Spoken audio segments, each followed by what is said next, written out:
Ito guys, yung bigas. Konting bigas lang naman. So, mga grocery, mga sabon. At shoutout kay nanay sa grocery na nagbigay ng pagkain sa mga bata. Salamat sa inay. God bless. Thank you. What's up mga tunap? So guys, pupunta na tayo sa bundok para mamigay ng konting tulong kila nanay at tatay. Bagong lahat guys, intro muna.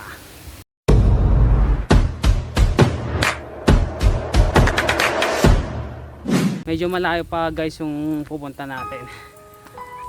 Ganyan talaga guys, para mag-sacrifice tayo. So kailangan nating magsakripisyo para makyat sa taas, para mabigyan yung mga bata at si nanay at tatay. Ay natin yan. Mahirap pala dito guys pag pag umuulan. Ang hirap umakyat. Ito na nga lang guys, hindi to tag-ulan pero ano pa rin. Tarik kasi yung daan. Layo pa yun.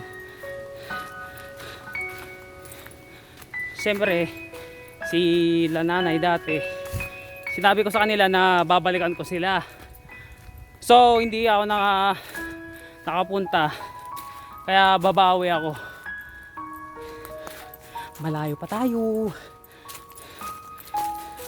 Siguro nasa 1/4 pa tayo guys. Madami silang dito, kamuting kahoy. So pag naanin nila yan, kamuting kahoy tsaka mga saging. Pag naanin na nila yan, ibebenta na nila sa bayan. Saging tsaka kamuting kahoy. Dami, di ba? Yan ang mga hanap buhay nila dito sa bundok. So pag hindi sila magtatanim dito ng mga saging, kamuting kahoy, pupunta sila sa bundok para manguha ng mga nyog para ibenta sa bayan. So yan. Tara.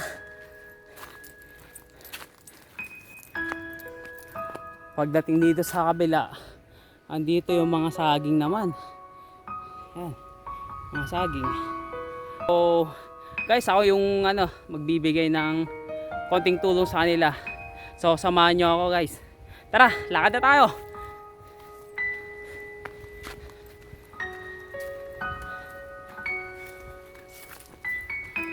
Malayo pa tayo. Konting akbang na lang. Mainit na no. Kasi anong oras na kasi akong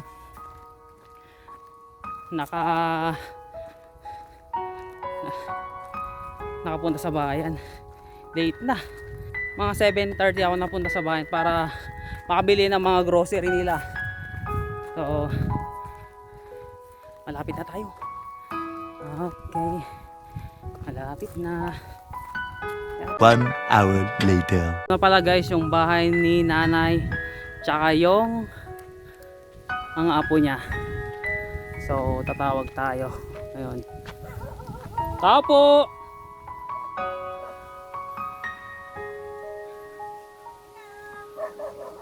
Guys, yung mga ibibigay natin sa mga bata. So nahiya na sila. Kaya ibibigay na lang natin sa kanila sa mesa. So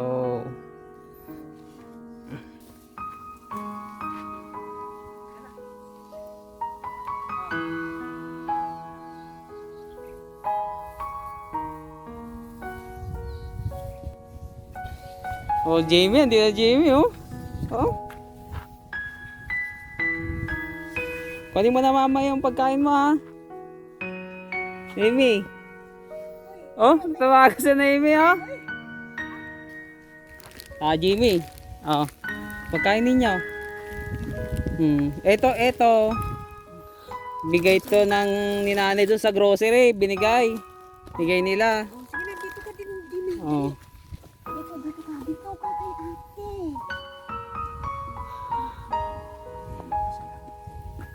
Tingin doon. Oh, yan. Tingin sa camera. Nakita kayo. O yung paano. Tingin. Oh, wala mo. Oh, ayun na. Tingin ka mo kayo. Dati na Oh, ayun na yung pagkain niya. Oh. Yan. Kaya yung bigay ni nanay sa grocery. So, pupunta na tayo sa taas, guys. Pupunta na tayo kay tatay dahil nabigyan na natin yung konting tulong sa mga bata tsaka kay nanay. Medyo malayo pa tayo. So, yun na nga, guys. Punta muna tayo sa taas. Medyo mataas po yung pupuntahan natin ngayon. So nasa 30 minutes ang lalakarin natin para makapunta kay tatay. So ito yung akyatin natin papunta sa taas. Balitaan ko mamaya, guys. Dahil sa wala akong kasama ngayon at makalumlim, maganda naman yung lakad natin. Nakakahingal ano. So ang sarap, guys, na makatulong sa kapwa. So tayo naman may konting binigay ng Diyos na pera, mga sweldo natin, may mga naipon tayo. So tutulong naman tayo. Habang malakas tayo, magbibigay tayo. So patas na tayo, guys. Ito na, tarik ka na. Yan. Yan. Antarik. Taas. Sana maabutan ko si tatay doon. 1 hour later. Yan po yung kasama nila kay pag pupunta sila sa bundok. No, sila ng mga labuyo tay. Oh, kami yun. Yung mga binibenta po nila. Ito po yung asawa niya. Ang pangalan niya, Nay? Lisa. Lisa. So ito yung anak niya po. Anong pangalan niya po? Jumari. Jo Marie. Yan, nag-iisang anak. Oh. Yan ang kasama namin sa lakay sa papuntang Palitian. So ang trabaho niya tayo dito? Nagtutulya, ganon. Wala na akong trabaho. Tapos kumukuha ng mga manok. Binibenta rin po yun. Ano? So tay, pag wala po kayong ginagawa, pupunta po kayo sa dam. Oo. Ganon. Tapos pag Yun ang may hanap buhay namin. mm, Wala na kaming ibang hanap buhay kundi yun lang. mm, Diyan kami nabubuhay sa mga ganyan. oo. Kaya yun, suso, papain, yan lang kinabubuhay namin. Pag wala naman tulyahan, malaki ang tubig, naghihintay ako ng bunga ng bignay. Yun, sinitinda ko rin bignay. Sa bayan po. Oo. Mm. Yun lang makalakal na hanap buhay ko na para mabuhay kami. Hindi na kasi ako pwede magtrabaho, may sakit ako sa puso.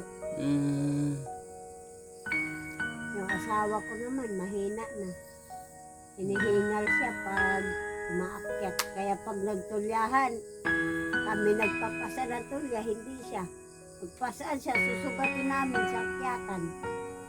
Pati yung anak ko.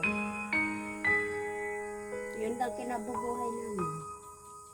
So, bibigyan ako ng konting tulong, mga bigas ganun, mga pagkain na ano. Dahil Mga sa- groceries lang tayo. At saka mga sardinas, mga bigas. Malaking bagay sa amin ito. Ayan tayo. Salamat. Maraming salamat sa iyo. Konting tulong lang naman po tayo. Salamat. Malaking bagay sa amin yan. Kasi minsan po kasi Maraming salamat sa iyo. pag ganito po na malayo po kayo, Malayo. Naku, halos hindi ko na mahihakbang ang paa ko sa pag-aakyat. Nakatanda na kami. Isa ng ano mo ngayon. So, sa ngayon tayo pupunta na rin ako sa ano nito, sa bayan. Oh. So, maghanap naman po ako ng mga matutulungan ko doon. Yung mga hindi na po talaga makapagtrabaho ng maayos, hindi na makapagtrabaho sa mga factory, mga malimos.